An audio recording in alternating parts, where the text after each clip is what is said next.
Sup, you chuckle fucks? It's your boy Dark Raku here with the What If Issei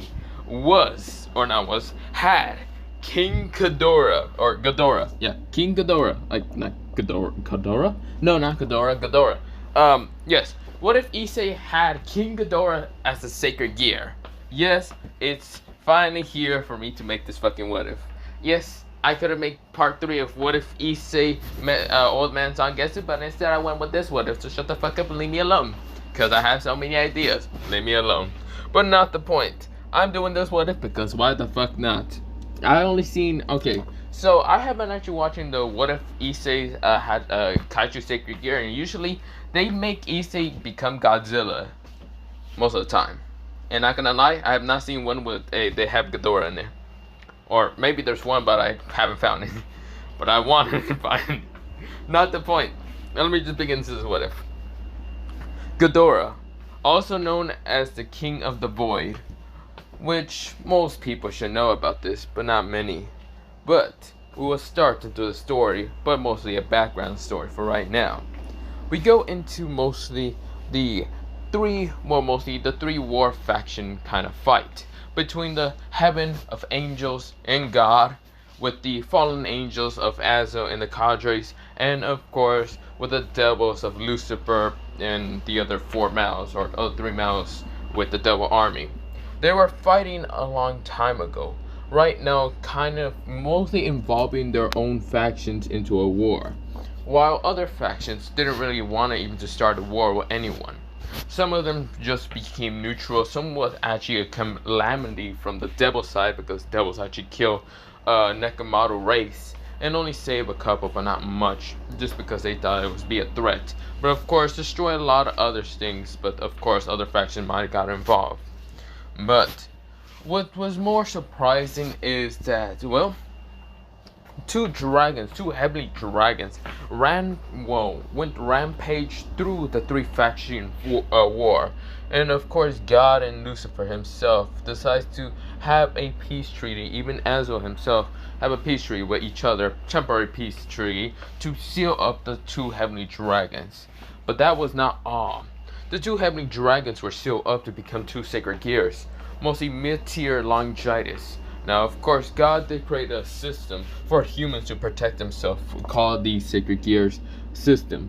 Now, the Sacred Gear system will be random advice against mostly humans to be able to protect themselves. Some will be able to get the special 13 longitis, mostly just one of the 13 longitis. Now, the 13 longitis are Sacred Gears that are the most powerful and the strongest out of the system. It's just, there might be something much stronger than the longitis, but no one knows about it, not much. Not until one day, when the war was continuing on, and of course after sealing the, well, mostly the 2 heavenly dragons, and of course thinking of sealing also the Triceca beast, the beast of Apocalypse, also someone that can actually rival the 2 dragon gods, like the infinity dragon god named Orpheus, or the dragon god of dreams and I think it was Dreams and Apocalypse, or just Dreams. The dragon god of dreams, Great Red. But of course, this beast was so powerful. It didn't even look like a dragon most of the time, but it was considered to be a dragon god. One of the most powerful dragons. This is where, well, it was going to go rampage to destroy everything in the 3 factions, everything that it saw in its way. But something appears in the sky, something that actually made everyone shook through their core, how powerful it was. It looked like a black hole void up here. It wasn't Orpheus who actually has the power to kind of control kind of like infinity, because infinity can somewhat control voids, but not much. It wasn't Great Red, because Great Red was in the dimensional gap, dealing with Orpheus, so that's why. But of course, this being appears out of nowhere, being the most powerful being that appears in the sky. It looked like a symbol of, like a star symbol appears, that had a bunch of intricately kind of like symbols appearing on the starry kind of black hole void. This is where, well, it looks straight like the void, but yeah, if you know how a black hole looks like, then yeah. But this is where, well, before anyone can react, Triceca Beast sends a very powerful blast straight towards the void, thinking it would be nothing. This is where, well, she launched with such ferocious attack with a purplish blast straight to it. And of course, it did nothing to it. It might have upset it because no one could really tell and what was it. But the symbol started glowing until lots, and I mean lots of bright golden beams shot out from the black hole void. 3 other voids appeared, and of course these goldenish electricity started crackling through the voids going through it. Right now appearing 3 heads. They were all massive. This is where, well, all that God, Lucifer, and also the other mouths can understand was this beast was much more powerful than Triseca itself. The beast itself launched multiple attacks, wiping out almost the entire double angel, fallen angel race entirely without a care in the world. And it appeared through the whole, well, one of the, mostly black hole voids. One of them actually appeared ahead. It wasn't 3. They can only tell it was probably 3 from the black holes. But one actually appeared, only looking like a lightning kind of serpent, electricity serpent. It looked like much more bigger than the world serpent itself from mostly the northern mythology. This is where the electricity serpent right now goes through like a serpent, floating through the air, going straight to Triseca. Triseca, the only thing it can do is send another blast. But the blast didn't do anything. It just bounces off the thing in an instant. This is where, well, it keeps launching it and it couldn't do anything. The beast, the serpent, right now wrapped around Triseca. Triseca tries to like swipe it away, but it couldn't. Instead, the electricity serpent bites into Triseca's. Triseca roars and just couldn't do anything. It can't hit it. It looks like it attacks. It's like made out of electricity. This is where, well, the thing is just made out of electricity. This is where, well, Triseca is trying to kill the thing, but it can't.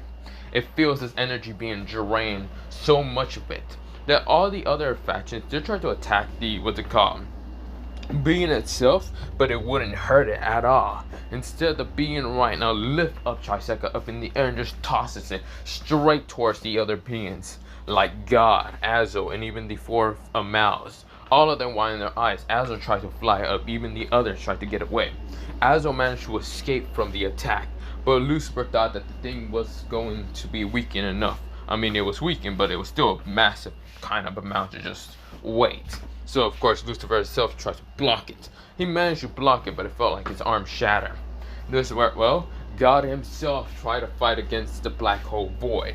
But for some reason, even though they tried to fight against this black hole void, they could not defeat it. The thing itself was so much more powerful. Until something else appeared.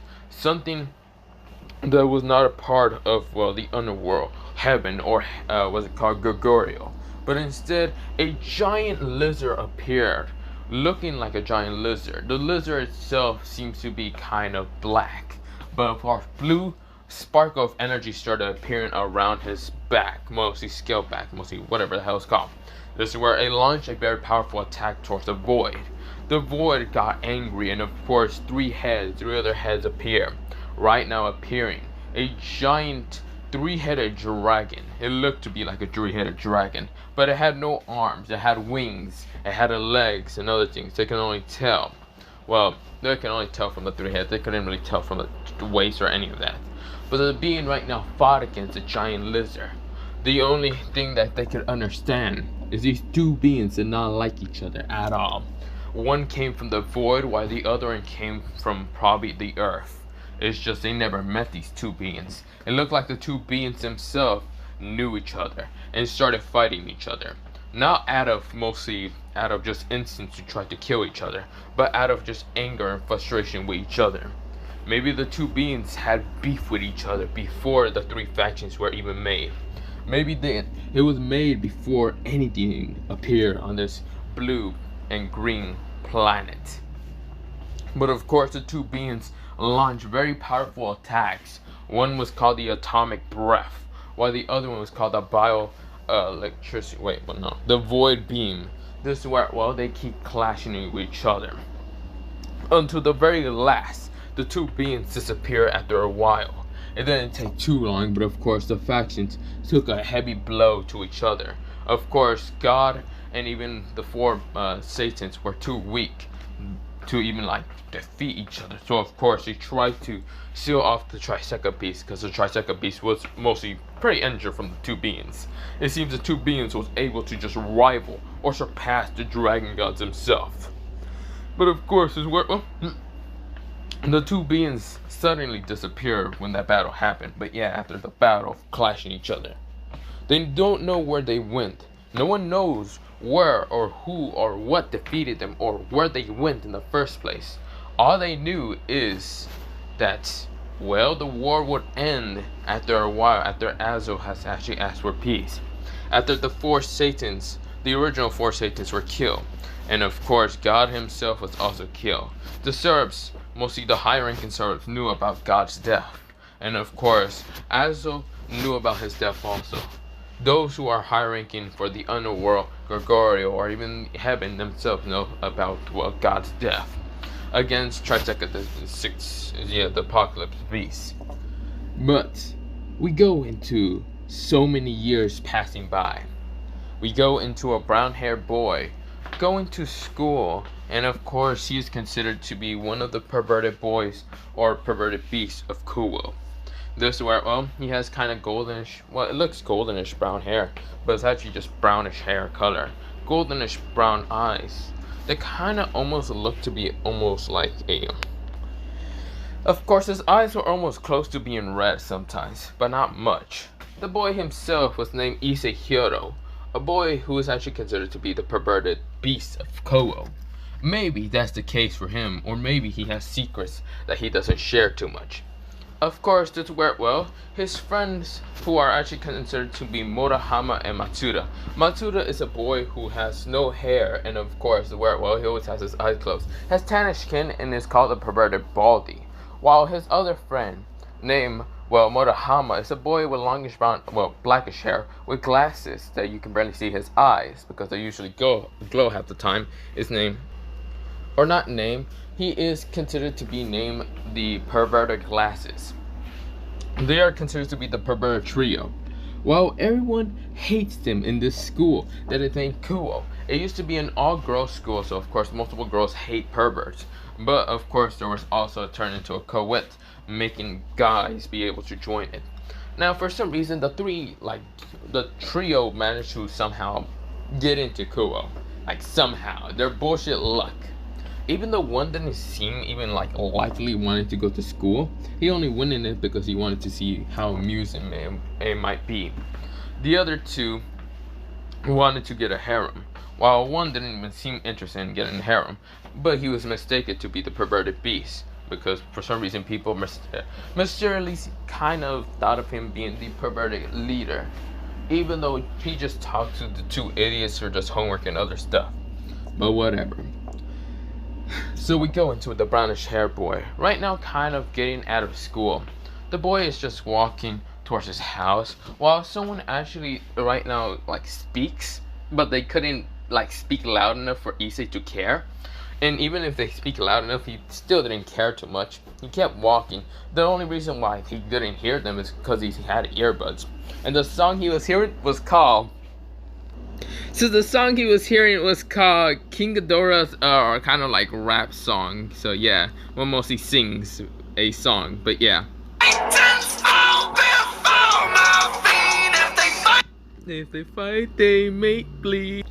So of course, well, he was hearing that song, and of course the person right now had to tap Issei's shoulder, like kind of grab it sternly. This is where Issei turns around and right now takes off his earbuds and just looks at the person with just narrow eyes and annoyment. This is where, well, one of his eyes is being covered up by his brownish goldenish hair, and this is where Issei's hair almost crackles with some lightning for some reason. This is where Issei's eyes almost went slick for a second. This is where Issei says, "What the hell do you want?" This is where, well, Issei was already annoyed with school. He doesn't want to deal with some random bullcrap in the middle of the damn street. He just want to go home. Then again, home is actually a piss-off pain in the ass because his parents are annoying as hell. Mostly his father is just a perverted idiot who keeps annoying him, thinking that he's also perverted just like him.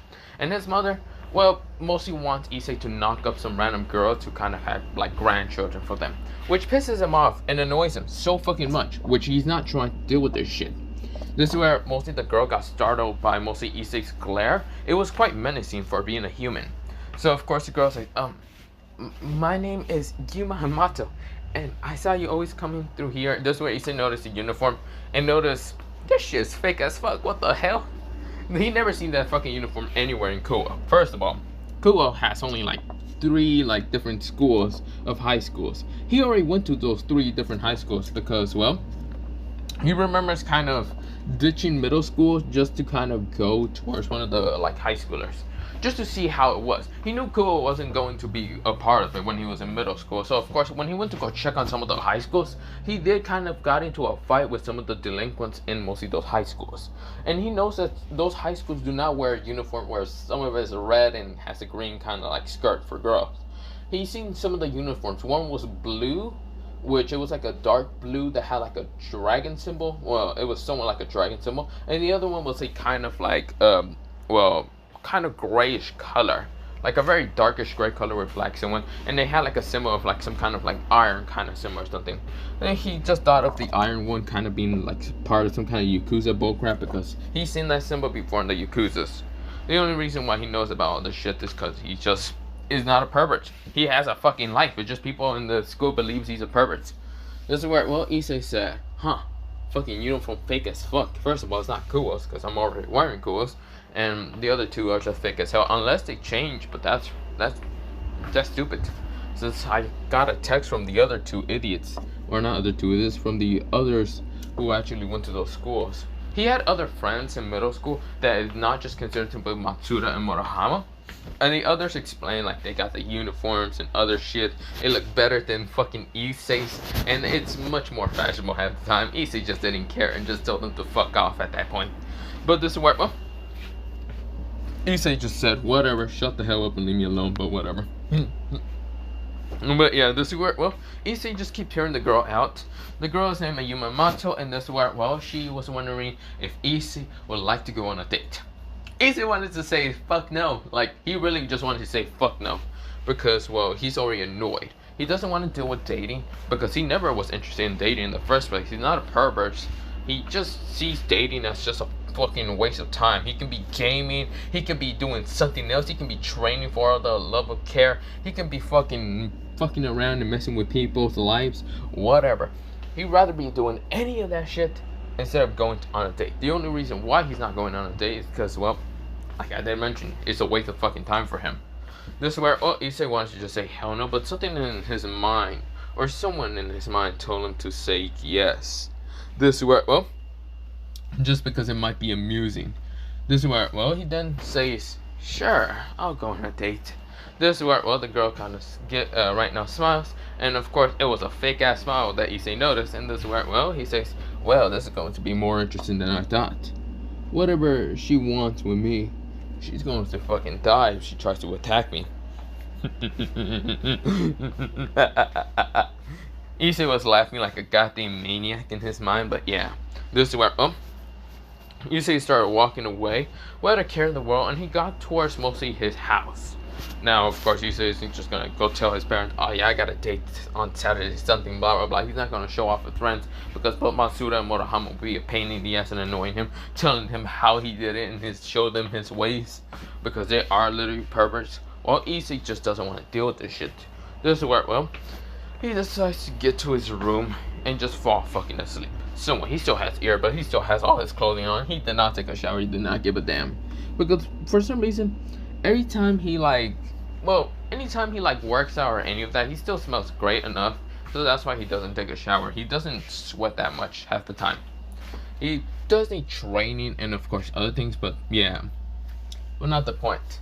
Let's see where, well, if he really wants to take a shower, he better have the freaking shower heat at a very max temperature, because that's the temperature he can only take a shower at. And he really likes the hot weathers, like very hot weathers. If it starts getting kind of cold, like in fall, he literally be wearing layers, and I mean layers of jacket, just because he doesn't like the fucking cold at all. He's so sensitive to the cold. That's why he only likes very hot temperatures. If the sun is out so bright and very warm, it's like a 10,000, or not 10,000, like if it's 100 degrees outside Fahrenheit, he'd be going outside, sitting in the sun, bathing in it, and doesn't care because he doesn't sweat too much from anything that's hot. So yeah, And if he works out a lot and his body keeps kind of heating himself up, he kind of just likes it. But yeah, he hates the cold, but he loves the heat. This is where, well, he goes onto his bed, turns off the AC from his fucking room because it fucking annoys him a lot. He's so sensitive to the cold, like I mentioned. So of course, he turns that shit off, puts on multiple blankets, and falls asleep because he loves the warm. But yeah, this is where, well, we go into Issei kind of just falling asleep. But yeah, he was also hearing music. The next song that he was hearing, it was called, well, so the song was called Stay the Night. No, just kidding. So of course, well, he falls asleep entirely, wakes up the next day, gets into the shower pretty early, like at 5 in the morning, and just turns his shit, the heat up so max that it just warm to him. It's so warm and he loves it. This is where, well, when he gets out of the shower and of course get into his room, he's actually already awake. He doesn't need that much sleep most of the time, but whatever. And this is where, when he gets into his room, start changing, all he hears in the bathroom, like very far away, he had always good hearing. He has good hearing, good eye seeing, and he can just see someone in the dark half the time for some reason, but he doesn't care. He's not a devil or any of that. He doesn't even believe in the supernatural. Literally, he does not care, even though he knows he has a giant being inside him that is not the Red Dragon Emperor, because he does not actually contain the longitis. He doesn't actually even have the Red Dragon at all. The boosted gear, but not the point. This is where, well, he has something else, something much more powerful than the longitis itself, something powerful than a sacred gear that might be even much more powerful than infinity, but not the point. No one knows, but no one needs to know about it. Only him needs to know about it, but whatever. He also did get to tell the story about the 3 factions and how they work, kind of. Pretty much how they work was getting obliterated, but yeah, it was a story told by him. Well, not told by him, but told by someone else to him about it. But yeah, literally all he got understanding from the 3 factions, they weak as hell and they got wiped out. But whatever. But this is where, well, mostly that is happening, and this is where, well, Issei just hears in the very like far corner into the bathroom someone screaming. Not a manly scream. It was a manly scream somewhat. It was actually like a female kind of scream. It was not his mother, because his mother was still kind of asleep, but it was probably his father, because his father wakes up around this time also. This is where, well, the person says, "Why the hell is it so hot as shit?" This is where, well, mostly Issei chuckles and says, "Alright, forgot to lower down the heat. I forget my parents are so sensitive to the heat. I wonder why. Why was I different? Then again, I do know why I'm different. Whatever. This is where, well, mostly Issei kind of walks towards mostly,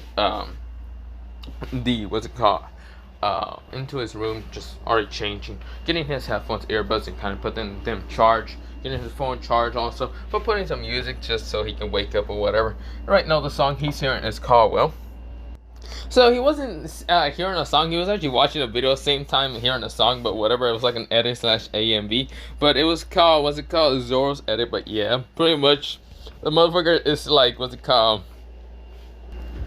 So what Issei is kind of watching is basically Zoro kind of saying, "I am never going to lose, is that okay? King of the pirates!" This is where Issei starts hearing the song, and of course he grabs like 3 candle swords, putting one in his mouth and then grabbing the other 2 and just swinging them around, thinking like he's Zoro, because he is also a very big anime fan.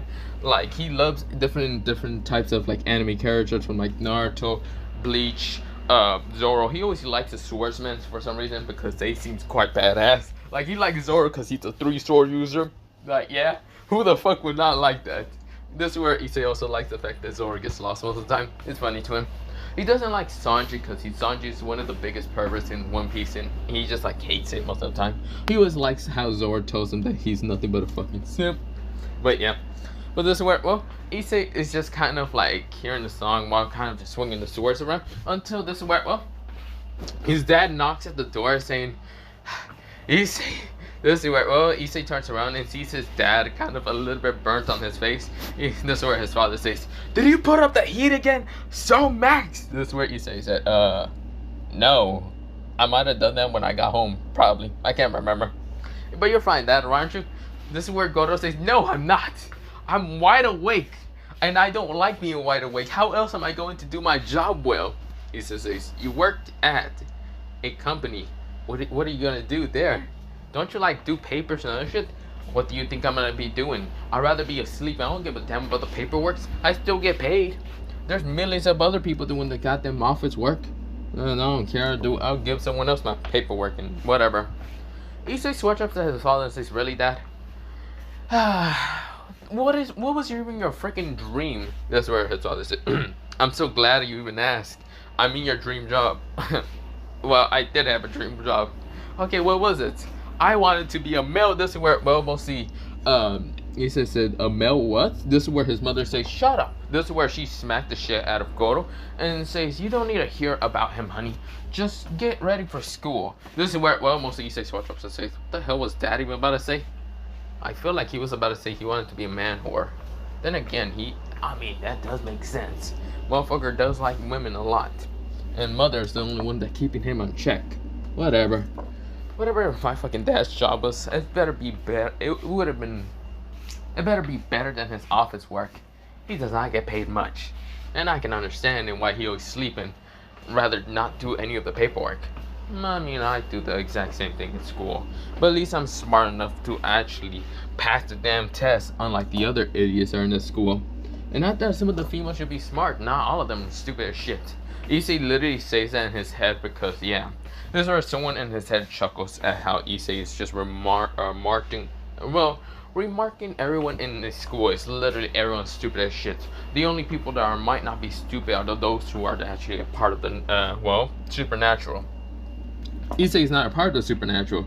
He's literally beyond the supernatural. He is a part of fucking space. That's what he's gonna go fucking be the title of. Space. Motherfucker, I'm an alien. But not the point. Issei wanted to really be a Sand. And I mean, he can be a Sand thanks to his sacred gear somewhat. But, I mean, would people really believe that he is actually a Sand? This is where Issei says, "I wish I could turn my hair super." Oh wait, no, I can. I can literally turn blonde somewhat. No, I shouldn't do that. That'd be stupid. And I don't want the supernatural on my ass annoying the hell out of me. Unless they want to, want me to go for part 2 extinction of the damn fucking planet. This is where someone in his head chuckles again. This is where, mostly, Issei hears 3 chuckles, but yeah, it's mostly that of a sacred gear. Issei says, "I know you would kind of like that joke, wouldn't you, Ghidorah?" This is where, the person inside his head just chuckles and says, "Yeah, I would, brat. Now get along to school before, oh no, your mother or father comes in and annoy you. Especially your father. He's nothing really much like a man who actually goes after females. Just like your 2 perverted friends." Yeah, but at least my 2 perverted friends actually have fucking, not annoyment skills to annoy the fuck out of me unless they want to get their ass kicked in the fucking middle of the morning. That is true, but they do forget a lot, and you just rather not care. Yeah. Because when I got these earbuds, thanks to my, mostly uncle, they literally cover up any noise away from me. This shit's so good. And that's why I gotta charge them every time I have to use them. This is where, Ghidorah chuckles to say whatever. This is where, we go into, Issei kind of going downstairs. Of course, he already has his earbuds on his ear. Kind of eating like toast and, toasted bread. And of course, it has like some kind of jelly on it, but not the point. This is where, he has like some milk and not the point. This is where his father says, "So, Issei." This is where, Issei ignores him entirely. Like, he does not care. He's on his phone also. Right now, kind of like looking at something, but yeah, while eating. Of course, he's looking at the time just to make sure that he has enough time to kind of get to school. Make it someone on time. He doesn't care too much. This is where, his father is reading the paper news, but it's really, he's really trying to read some goddamn POV magazines right now, but yeah. Oh shit, I might have to go. But this is where, mostly Issei ignores his father entirely, while his mother kind of smacks his father and says, "Shut up and already get to eat." This is where Issei, the song he's hearing, or mostly edit he's seeing right now, is called, it's not an edit, it's just a song called "Fight Fire with Gasoline," and this is where Issei is also just watching something else. He's like reading manga somewhat. And of course, he's finishing his toast and bread and milk, and this is where his dad says, "Hey Issei, have you found any girl that you're interested in?" Issei looks back, deadpans, and says, "No. Now leave me alone, I'm going to school. Bye, Mom." This is where, mostly Issei waves at his mother, while his father says, "What about me?" This is where, mostly his mother smacked the shit out of Goro and says, "Stop annoying the boy already." I know you actually trying to get grandchildren also from him, but he's not that type of person. He's not going to be a pervert. This is, well, mostly Goto switch up and says, yes, Mika. I know. I mean, I would have liked for the kid to be similar to me. That's where, well, mostly Mika says, and that would never happen. Now, let's kind of get you ready to get to work, okay? And this time you better do fucking work instead of fucking sleeping, you lazy bastard. This is where Goto says, I do work. Not that much. This is where, we go into Issei kind of getting to school, and this is where, well, for right now, I have to leave it here because I gotta be going, but other than that, bye soon, yeah? But other than that, bye.